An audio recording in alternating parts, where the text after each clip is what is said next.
कहानी है जो एक छोटे से गांव में घटित हुई। एक समय की बात है, गांव के बाहर एक पुरानी हवेली खड़ी थी जो कई सालों से बंद पड़ी थी। गांव वाले कहते थे कि उस हवेली में एक खौफनाक भूतनी का वास है जो रात के समय लोगों को परेशान करती है।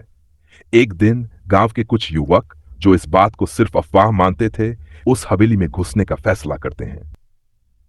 वे रात के अंधेरे में हवेली के पास पहुंचे और अंदर जाने का रास्ता खोजने लगे। हवेली का दरवाजा खुला हुआ था और अंदर घना अंधेरा था। जैसे ही वे अंदर गए, हवा में एक अजीब सी ठंडक महसूस होने लगी। हवेली की दीवारों पर पुराने चित्र थे जो धीरे धीरे जैसे उन्हें घूर रहे थे। अचानक एक जोर की आवाज आई और दरवाजा बंद हो गया।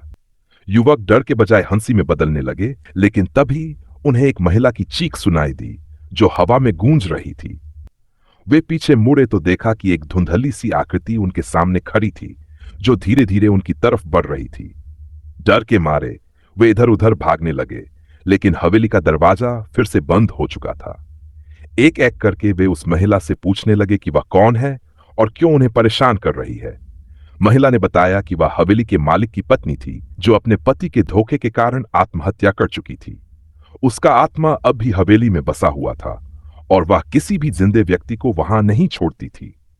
कई कोशिशों के बाद युवकों ने किसी तरह बाहर निकलने का रास्ता पाया और फिर कभी उस हवेली के पास नहीं गए, लेकिन उनके दिलों में उस रात की याद हमेशा के लिए बस गई और गांव में अब भी उस हवेली के बारे में खौफ की कहानी सुनाई जाती है। कुछ महीनों बाद गांव में एक और युवक आया जिसका नाम अर्जुन था। वह शहरी जीवन से उबकर यहां सुकून की तलाश में आया था। गांव वालों ने उसे उस पुरानी हवेली के बारे में चेतावनी दी थी, लेकिन अर्जुन को इन सब चीजों पर यकीन नहीं था। वह सोचता था कि यह सिर्फ दिमागी डर है और उसने तय किया कि वह हवेली के अंदर जाएगा ताकि खुद देख सके कि इसके बारे में क्यों इतना कहा जाता है। अर्जुन एक शाम हवेली के पास पहुंचा। गांव वाले उसे रोकने की कोशिश करते रहे, लेकिन वह नहीं माना। हवेली का दरवाजा फिर से खुला हुआ था, जैसे उसे अंदर आने के लिए बुलाया जा रहा हो। अर्जुन ने अंदर कदम रखा और हवेली की वीरानी में खो गया।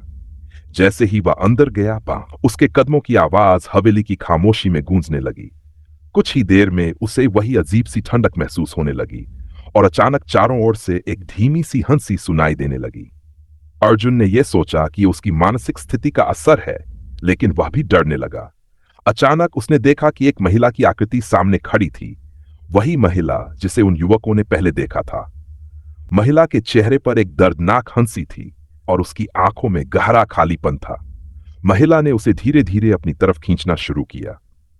अर्जुन ने अपनी पूरी ताकत से भागने की कोशिश की, लेकिन हवेली का दरवाजा फिर से बंद हो चुका था। वह जितना भागता, महिला उतनी ही तेजी से उसका पीछा करती।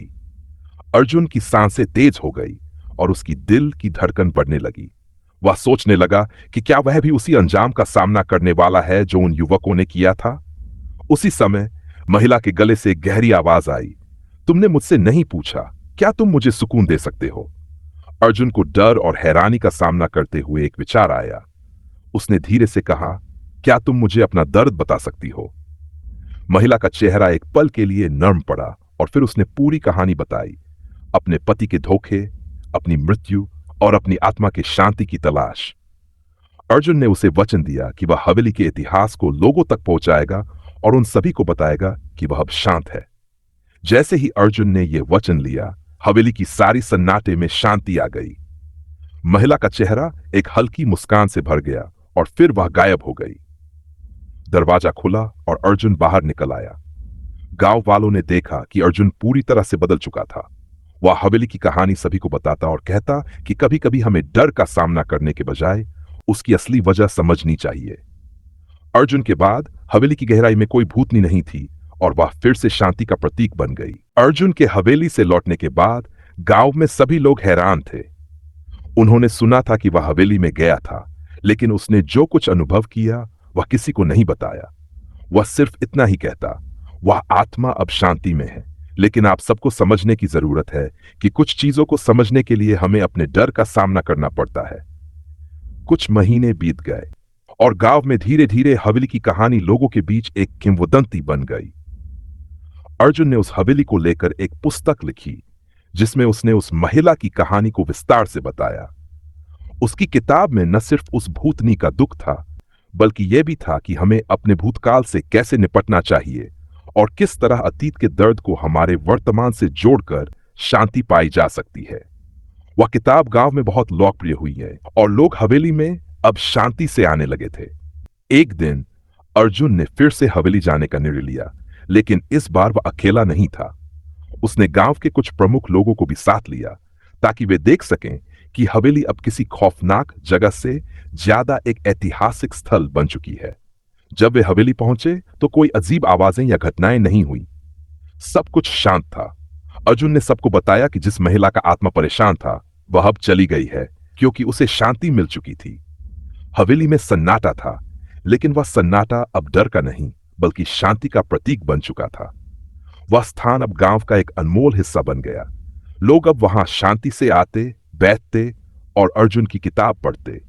उस दिन के बाद से हवेली कभी नहीं डराई और गांव वाले समझ गए कि कोई भी स्थान अगर अपने भीतर कोई दुख या दर्द छुपाए बैठा हो तो उसे ठीक करने का सबसे अच्छा तरीका है समझदारी और सहानुभूति से। अर्जुन की कहानी और किताब ने न सिर्फ गांव वालों को बल्कि बाहर के शहरों के लोगों को भी यह सिखाया कि हमारे डर का सामना केवल उस समय हो सकता है जब हम उसे समझने और स्वीकार करने की हिम्मत दिखाते हैं। अर्जुन के हवेली के अनुभव और उसकी किताब ने गांव और आसपास के इलाकों में एक नई जागरूकता फैलाना शुरू किया। लोग अब अपनी परेशानियों और दुखों को समझने की कोशिश करने लगे और अर्जुन का नाम पूरे क्षेत्र में एक सलाहकार और शिक्षक के रूप में प्रसिद्ध हो गया। लेकिन वह जानता था कि हवेली की कहानी सिर्फ एक शुरुआत थी और इसके बाद भी और बहुत कुछ था जो उसने महसूस किया था और सीखा था। एक दिन जब अर्जुन गांव के पुराने बाग में बैठा था और हवेली की किताब पर लिख रहा था, एक युवक उससे मिलने आया। उसका नाम देव था और उसकी आंखों में वह डर था जो अर्जुन ने खुद महसूस किया था जब वह पहली बार हवेली में गया था। देव ने अर्जुन से कहा, मैंने भी कुछ अजीब देखा है अर्जुन जी, मैंने भी वह महिला देखी है। अर्जुन ने उसकी बात सुनी और पूछा, क्या तुम मेरे साथ हवेली जाना चाहोगे? देव थोड़ी देर चुप रहा, फिर सिर झुकाकर कहा, मुझे डर है, लेकिन मैं जानता हूं कि मुझे इसे सामना करना होगा। अर्जुन ने देव को समझाया कि डर से भागना समाधान नहीं है, बल्कि हमें उसका सामना करना चाहिए। दोनों ने तय किया कि वे एक रात हवेली जाएंगे ताकि देव को यह एहसास हो सके कि जो कुछ भी हो रहा है वह केवल समझने की कमी और डर की वजह से था। रात के अंधेरे में दोनों हवेली के पास पहुंचे। हवेली में वही पुरानी चुप थी और हवेली का दरवाजा खुद ब खुद खुल गया। देव ने घबराते हुए अर्जुन से पूछा, क्या हम सच में अंदर जाएंगे? अर्जुन ने सिर झुकाकर कहा, हां, हमें अंदर जाना होगा क्योंकि यह डर ही हमें रोक रहा है। दोनों अंदर गए और जैसे ही वे हवेली के अंदर पहुंचे, उन्हें वही ठंडी हवा, वही सुनी आवाजें और वही महसूस हुआ जो अर्जुन ने पहले अनुभव किया था। लेकिन इस बार अर्जुन ने देव को कहा, यह सब सिर्फ हमारी मानसिकता है, हमें अब उस आत्मा को शांति देनी है। वे दोनों उस कमरे में पहुंचे जहां महिला की आत्मा ने पहले अर्जुन से बात की थी। अर्जुन ने देव से कहा, सभी कष्ट और दर्द को समझो और उसे स्वीकार करो।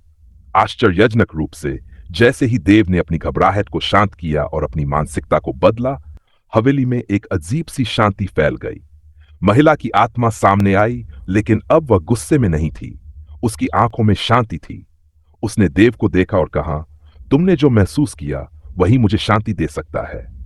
तुम दोनों ने मेरे दुख को समझा और अब मैं जा सकती हूं। महिला की आकृति धीरे धीरे धुंधली होती गई और फिर गायब हो गई।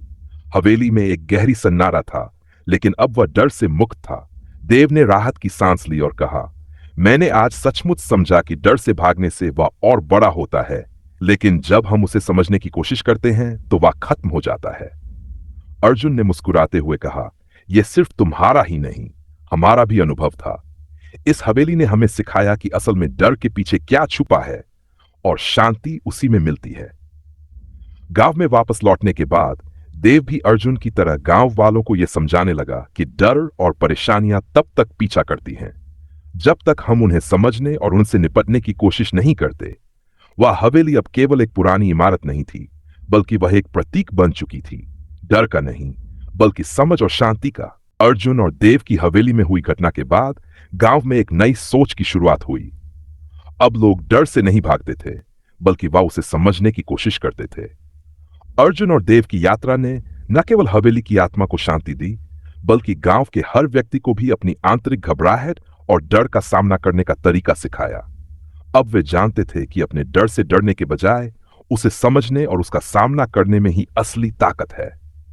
समय के साथ अर्जुन ने एक आश्रम की स्थापना की, जहां वह गांव वालों और आसपास के क्षेत्रों के लोगों को मानसिक शांति और आत्म साक्षात्कार के बारे में सिखाता था। वह हवेली की कहानी से जुड़ी सच्चाइयों और आत्मा के संघर्ष को एक पाठशाला के रूप में लोगों के बीच फैलाने लगा। देव भी अर्जुन के साथ जुड़ गया और वे मिलकर लोगों को यह सिखाते थे कि हमारे भीतर के भय और कष्टों को दूर करने के लिए हमें उन्हें पहचानना और उनसे सच्चे दिल से निपटना चाहिए। लेकिन एक दिन जब अर्जुन और देव अपने आश्रम में बैठकर उस रात के बारे में चर्चा कर रहे थे, तब एक बुजुर्ग आदमी उनके पास आया। वह आदमी पूरी तरह से सफेद कपड़े पहने हुए था और उसकी आंखों में एक गहरी चिंता थी।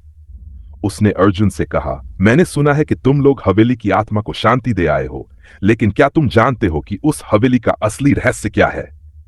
अर्जुन और देव ने उसकी बातों को ध्यान से सुना और बुजुर्ग आदमी ने बताया कि हवेली सिर्फ एक भूतिया स्थान नहीं थी। दरअसल वह एक पुराने राजा की थी, जिसका नाम राजा रणजीत सिंह था। राजा ने अपनी पत्नी को धोखा दिया था और पत्नी ने आत्महत्या कर ली थी, लेकिन उसने अपने पति के पाप का बदला लेने के लिए अपनी आत्मा को वहां छोड़ दिया था। राजा के पाप ने हवेली को शापित कर दिया था और वह शाप जेनरेशंस तक चलता रहा। बुजुर्ग आदमी ने कहा, राजा की आत्मा भी वही है, और जब तुमने उस महिला की आत्मा को शांति दी तो राजा की आत्मा को भी मुक्ति मिल गई।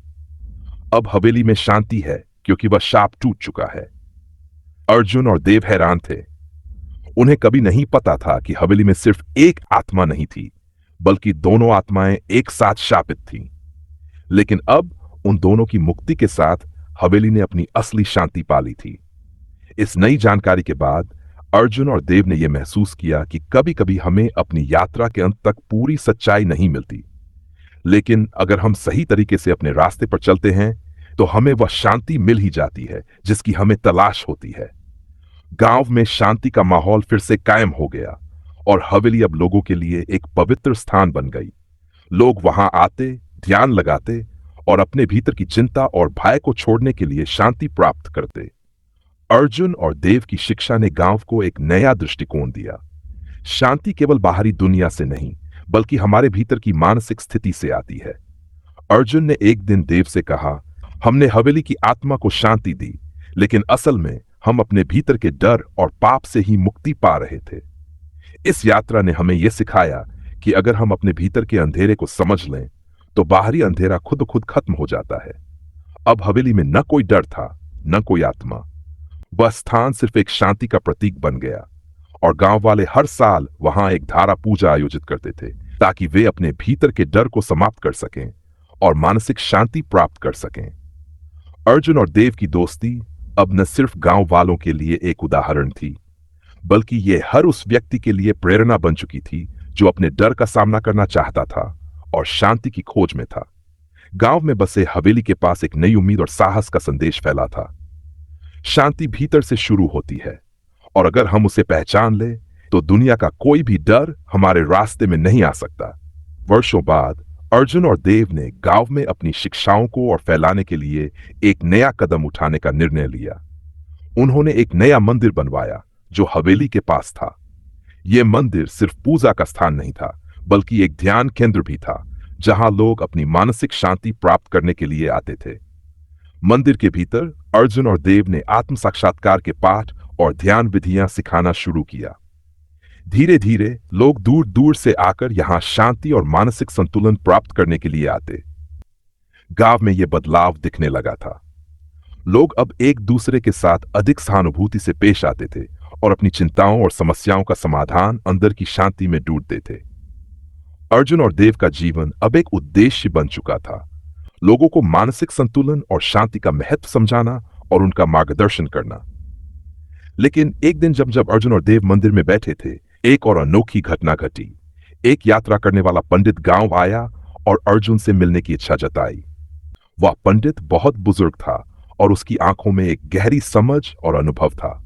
पंडित ने अर्जुन से कहा, तुमने हवेली की आत्मा को शांति दी, लेकिन इस क्षेत्र के बारे में एक और गहरी रहस्य है जिसे तुम्हें जानने की जरूरत है। अर्जुन और देव को यह सुनकर हैरानी हुई और पंडित ने उन्हें बताया कि हवेली के इतिहास में एक और छिपा हुआ सच था। जब राजा रणजीत सिन्हा और उसकी पत्नी की आत्माएं मुक्ति पा चुकी थीं, तो हवेली का शाप तो टूट चुका था, लेकिन इसके नीचे एक और शक्तिशाली छाया बसी हुई थी। वह छाया एक प्राचीन योद्धा की आत्मा थी जो कई शताब्दियों पहले युद्ध में मारा गया था।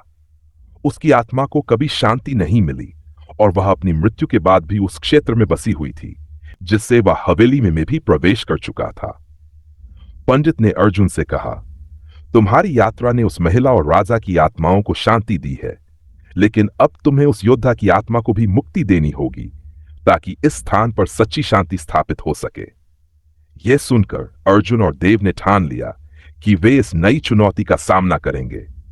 पंडित ने उन्हें एक प्राचीन तंत्र मंत्र दिया जिसे वे उस योद्धा की आत्मा को शांति देने के लिए इस्तेमाल कर सकते थे। अर्जुन और देव ने फिर से हवेली की ओर रुख किया, लेकिन इस बार उनका उद्देश्य नया था। वे योद्धा की आत्मा को शांति देने के लिए तैयार थे। हवेली में प्रवेश करते हुए उन्हें पहले से भी अधिक गहरी ठंडक महसूस हुई। चारों ओर एक अजीब सी नीरवता थी, जैसे कुछ भारी और खौफनाक महसूस हो रहा हो। जब वे हवेली के अंदर पहुंचे तो उन्होंने देखा कि दीवारों पर पुरानी चित्रकारी थी, जिनमें युद्ध के दृश्य और योद्धाओं की छवियां बनी थीं। अचानक एक गहरी आवाज गूंजने लगी, तुम मेरी शांति के लायक नहीं हो। अर्जुन और देव डरने के बजाय ध्यान केंद्रित करने लगे और तंत्र मंत्र का जाप करने लगे। कुछ ही देर में एक धुंधली आकृति सामने आई। वह वही योद्धा था जिसकी आत्मा ने कभी शांति नहीं पाई थी। उसकी आंखों में गहरी तृष्णा थी और वह अर्जुन और देव से कहने लगा, तुम मुझे कभी शांति नहीं दे सकते क्योंकि मेरी आत्मा में नफरत और बलिदान की आग जल रही है। अर्जुन और देव ने हिम्मत नहीं हारी। उन्होंने तंत्र मंत्र का जाप जारी रखा और एक गहरी आस्था के साथ उसकी आत्मा से कहा, हम जानते हैं कि तुम्हारा दर्द और घृणा गहरे हैं, लेकिन शांति तभी मिलती है जब हम अपनी आंतरिक नफरत को छोड़ देते हैं। तुम अब अपनी आत्मा को मुक्त कर सकते हो। धीरे धीरे योद्धा की आत्मा की आंखों में एक बदलाव आया। वह हल्का महसूस करने लगा और उसकी शक्ति कमजोर पड़ने लगी। जैसे ही तंत्र मंत्र का प्रभाव और गहराया, योद्धा की आत्मा ने शांति पाई और वह धीरे धीरे गायब हो गई। हवेली और उसके आसपास की हवा में एक गहरी शांति फैल गई। अब वहां कोई डर, कोई छाया या कोई आत्मा नहीं थी। अर्जुन और देव ने एक दूसरे को देखा और मुस्कुराए। उन्होंने वह काम पूरा कर लिया था जो कभी उनकी यात्रा का अंतिम उद्देश्य था, सच्ची शांति का स्थापना। गांव में वापस लौटने पर उन्होंने ये कहानी गांव वालों को सुनाई और अब यह क्षेत्र पूरी तरह से एक शांति के प्रतीक के रूप में जाना जाने लगा। उन और देव ने अपनी यात्रा पूरी की और उनके जीवन का उद्देश्य अब अन्य लोगों को शांति और आत्म साक्षात्कार का मार्ग दिखाना बन गया। और इस तरह हवेली और उसका आसपास का क्षेत्र एक स्थायी धरोहर बन गया, जो लोगों को न सिर्फ बाहरी भय से बल्कि आंतरिक घबराहट से भी मुक्ति पाने के लिए प्रेरित करता था। बीतने के साथ अर्जुन और देव की शिक्षाएं और उनकी यात्रा गांव के इतिहास का एक महत्वपूर्ण हिस्सा बन गई।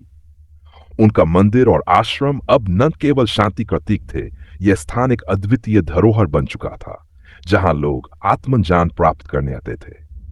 लेकिन एक दिन जब अर्जुन और देव एक शांतिपूर्ण दिन में आश्रम में बैठे थे, एक अनजानी बात सामने आई। एक अजनबी व्यक्ति जो एक व्यापारी था, गांव में आया और अर्जुन से मिलने की इच्छा जताई। वह व्यापारी अपने साथ एक पुरानी संदूक लेकर आया था। अर्जुन ने उसे देखा और पूछा, क्या हम आपकी मदद कर सकते हैं? व्यापारी ने संदूक को खोलते हुए कहा, यह संदूक मेरी दादी से मुझे विरासत में मिला था। वह हमेशा कहती थी कि इसमें कुछ खास है, लेकिन वह कभी नहीं बता पाई कि वह क्या था। जब मैंने इसे खोला तो मुझे यहां कुछ पुराने कागज मिले। इनमें एक खौफनाक कहानी छुपी हुई है जो मेरे दादी की भी थी। अर्जुन और देव ने कागजों को ध्यान से देखा और पाया कि उनमें एक और रहस्य था, एक और अतीत जो इस गांव और हवेली से भी जुड़ा हुआ था। यह कहानी एक प्राचीन काल की थी, जब हवेली का निर्माण हुआ था। उस समय हवेली के निर्माण के दौरान एक अजीब घटना घटी थी। कुछ कारीगरों ने हवेली की दीवारों में एक रहस्यमयी वस्तु दबा दी थी जिसे वे नहीं समझ पाए थे। उस वस्तु को लेकर गांव में अफवाहें थीं कि वह एक बहुत शक्तिशाली पुरानी ताबीज थी जो नकारात्मक शक्तियों को आकर्षित करती थी। व्यापारी ने बताया, मेरी दादी ने कहा था कि जब तक वह ताबीज बाहर नहीं निकाली जाती, तब तक हवेली और आसपास का क्षेत्र पूरी तरह से शांति और सकारात्मक ऊर्जा से भर नहीं सकता। अर्जुन और देव को यह सुनकर एहसास हुआ कि हवेली में शांति की जो स्थिति वे स्थापित कर चुके थे, वह केवल उस समय तक थी जब तक उस ताबीज को नहीं निकाला गया था। अब उनके पास एक नई चुनौती थी, वह ताबीज निकालना और यह सुनिश्चित करना कि हवेली और उसका क्षेत्र सच्ची शांति में समाहित हो जाए। अर्जुन और देव ने फैसला किया कि वे व्यापारी के साथ हवेली जाएंगे और उस ताबीज को निकालने का प्रयास करेंगे। उन्होंने पहले पंडित से आशीर्वाद लिया और फिर हवेली की ओर रुख किया। इस बार हवेली में एक और अजीब सी खामोशी थी, जैसे कुछ गहरा घटने वाला हो। हवेली के अंदर जाते ही उन्हें वही पुराना अंधेरा और ठंडक महसूस हुई, लेकिन अब उनका उद्देश्य केवल शांति नहीं बल्कि अंतिम मुक्ति था। वे हवेली के उन कमरों में गए जिनमें कभी उन कारीगरों ने ताबीज को दबाया था। जैसे ही अर्जुन ने दीवार को छुआ, उसे एक अजीब सी ठंडी लहर महसूस हुई। दीवार के अंदर कुछ खटके की आवाज आई और एक पुराना ताबीज जो सोने और चांदी से जड़ा हुआ था, बाहर गिर पड़ा। जैसे ही ताबीज बाहर आया, हवेली के चारों ओर एक अजीब सी हलचल सी शुरू हो गई। ताबीज में छिपी नकारात्मक शक्ति धीरे धीरे बाहर निकलने लगी। अर्जुन और देव ने जल्दी से ताबीज को एक सुरक्षित स्थान पर रखा और तंत्र मंत्र का जाप करना शुरू किया। हवा में गहरी गूंज थी, लेकिन अर्जुन और देव ने आत्मविश्वास से अपने मंत्रों का उच्चारण जारी रखा। कुछ देर बाद हवेली के चारों ओर का माहौल शांत हो गया। ताबीज की नकारात्मक ऊर्जा खत्म हो गई और हवेली की दीवारों पर एक हल्की सी रोशनी फैलने लगी। अब वह स्थान वास्तव में शांति से भर चुका था। अर्जुन और देव ने एक दूसरे को देखा और समझ गए कि यह यात्रा उनकी अब तक की सबसे महत्वपूर्ण थी। गांव में जब यह खबर फैली तो लोग खुशी से झूम उठे। हवेली और मंदिर अब सचमुच शांति का प्रतीक बन चुके थे। अर्जुन और देव ने महसूस किया कि यह उनका आखिरी कदम था, जो उन्होंने वह पूरा किया जिसके लिए वे वर्षों से काम कर रहे थे। न सिर्फ हवेली की आत्माओं की शांति, बल्कि पूरे क्षेत्र में संतुलन और शांति स्थापित करना। समय के साथ अर्जुन और देव की शिक्षाएं अब इस गांव और आसपास के क्षेत्रों में फैली हुई थीं। लोग हवेली और मंदिर के पास आकर अपने आंतरिक शांति की खोज करते थे। अर्जुन और देव ने अपने जीवन को इस उद्देश्य के लिए समर्पित किया था और उनका संदेश अब सच्ची शांति और आंतरिक संतुलन के बारे में था। और इस तरह गांव और हवेली का नाम अब न केवल अतीत के भय और रहस्यों से जुड़ा था, बल्कि यह आत्मज्ञान, शांति और सामूहिक रूप से मुक्ति की ओर एक यात्रा का प्रतीक बन गया। बाद अर्जुन और देव ने अपनी यात्रा को और आगे बढ़ाने का निर्णय लिया।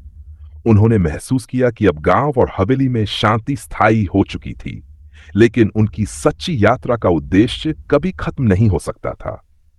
वे अब केवल गांव वालों तक सीमित नहीं रहना चाहते थे, बल्कि अपनी शिक्षाओं और अनुभवों को पूरे क्षेत्र में फैलाना चाहते थे, ताकि और लोग भी मानसिक शांति और आत्मज्ञान की ओर अग्रसर हो सकें। अर्जुन और देव ने एक विद्यालय स्थापित करने का विचार किया, जहां लोग न केवल आध्यात्मिक शिक्षा प्राप्त कर सकें, बल्कि मानसिक स्वास्थ्य, शांति और आत्म साक्षात्कार के बारे में भी सीख सकें। उनका लक्ष्य था कि लोग अपने डर, शंका और आंतरिक संघर्षों से मुक्त होकर अपने असली स्वरूप को पहचानें। विद्यालय की शुरुआत के बाद कई लोग दूर दूर से यहां आने लगे। अर्जुन और देव ने कक्षाओं में ध्यान, प्राचीन योग विधियां, मानसिक शांति के अभ्यास और आत्म साक्षात्कार के बारे में सिखाना शुरू किया। स्कूल में विशेष ध्यान दिया गया कि न सिर्फ शारीरिक स्वास्थ्य बल्कि मानसिक स्वास्थ्य भी उतना ही महत्वपूर्ण है। अर्जुन और देव ने यह सुनिश्चित किया कि हर विद्यार्थी यहां से यह समझकर निकले कि शांति केवल बाहरी दुनिया में नहीं, बल्कि अंदर से शुरू होती है। समय के साथ यह विद्यालय और अधिक लोकप्रिय हो गया। लोग अब अर्जुन और देव के नाम को एक आशा और प्रेरणा के रूप में जानते थे। उनके संदेश ने सैकड़ों लोगों की जिंदगी बदल दी। लेकिन एक दिन जब अर्जुन और देव एक कक्षा में शिक्षा दे रहे थे, एक नया रहस्य। उनके विद्यालय में एक युवा लड़का आया जिसका नाम शंकर था। शंकर बहुत चुप था और उसकी आंखों में एक अजीब सी गहरी उदासी थी। वह अक्सर अकेला रहता और किसी से बात नहीं करता था। एक दिन अर्जुन ने उसे देखा और उसे कक्षाओं के बाद अपने पास बुलाया। शंकर ने धीरे से कहा, मैं खुद को कभी शांति में नहीं पा सका। हर समय मैं एक अजीब घबराहट महसूस करता हूं, जैसे कुछ बहुत बड़ा डर मुझे घेरे हुए हो। मुझे लगता है कि मेरी आत्मा में कोई छाया है जो मुझे शांति नहीं लेने देती। अर्जुन और देव ने उसकी बात सुनी और समझ गए कि शंकर की समस्या बाहरी नहीं बल्कि उसके भीतर की थी। अर्जुन ने शंकर से कहा, हम सभी के भीतर कुछ न कुछ डर होता है, लेकिन उसे समझकर हम उसे काबू कर सकते हैं। तुम्हें अपने भीतर की उस छाया का सामना करना होगा ताकि तुम शांति पा सको। अर्जुन और देव ने शंकर को एक विशेष ध्यान और मानसिक शांति का अभ्यास सिखाया। धीरे धीरे शंकर ने खुद को जानना शुरू किया। उसने अपने अतीत के दर्द और गहरे डर का सामना किया और उसने महसूस किया कि वह आत्मा का शांति में विश्राम प्राप्त कर सकता है।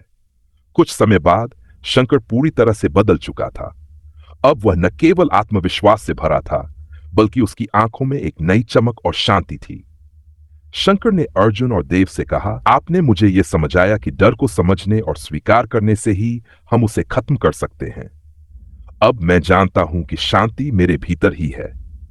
इस घटना के बाद अर्जुन और देव को यह एहसास हुआ कि उनकी यात्रा अब पूरी तरह से परिपूर्ण हो चुकी थी। उन्होंने न केवल हवेली की आत्माओं को शांति दी, न ही सिर्फ गांव और क्षेत्र में शांति स्थापित की, बल्कि उन्होंने कई लोगों को अपने भीतर की शांति का एहसास कराया। अर्जुन और देव के योगदान का असर अब बहुत व्यापक हो चुका था।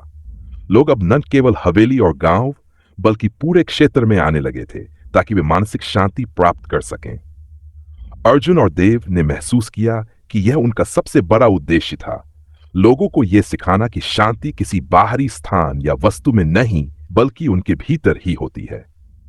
अर्जुन और देव ने अपने जीवन के अंतिम समय में अपनी यात्रा को और भी विस्तारित किया और उन्होंने यह सुनिश्चित किया कि उनकी शिक्षाएं हमेशा आने वाली पीढ़ियों तक पहुंचती रहें। उनका स्कूल अब एक ऐसी जगह बन चुका था जहां लोग न केवल शारीरिक स्वास्थ्य बल्कि मानसिक और आत्मिक स्वास्थ्य को भी प्राथमिकता देते थे। अर्जुन और देव की यात्रा अब न केवल हवेली, गांव या किसी एक स्थान तक सीमित नहीं थी, बल्कि यह एक बड़े बदलाव का प्रतीक बन चुकी थी।